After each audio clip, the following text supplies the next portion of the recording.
আপনি যদি সাইয়েদনা ওমরে ফারুকের জীবনের দিকে তাকান,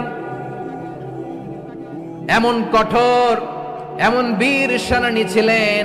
সাইয়েদনা ওমরে ফারুক যদি রাস্তার এই মাথা দিয়ে হাঁটা শুরু করতেন, শয়তান ওমরে ফারুককে দেখলে ওই রাস্তা রেখে দিয়ে অন্য রাস্তা দিয়ে হাঁটতো। সুবহানাল্লাহ। ওমরে ফারুক রাদিয়াল্লাহু তাআলা আনহু কি পার্সোনালিটি ছিল, কি পার্সোনালিটি।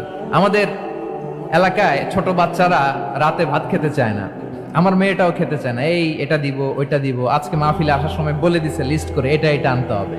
তো ছোট্ট বাচ্চাদের অনেক বায়না থাকে, ওরা রাতে খেতে চায় না। তো মায়েরা বিভিন্ন ভয় দেখায়, এই বাঘ আসবে খাও, এই ভূত আসবে খাও। আপনারা কি বলেন চট্টগ্রামে? কি আসবে? হ্যাঁ, ভূত ভূত ভূত আসবে, বাঘ আসবে, খাও খাও খাও, তাড়াতাড়ি খাও। তো বাচ্চারা এগুলো শুনে ভয়ে খেতে শুরু করে। মদিনার জমিনেও একই ঘটনা ঘটতো। মদিনার ছোট্ট ছোট্ট সোনামণিরা খেতে চাইতো না।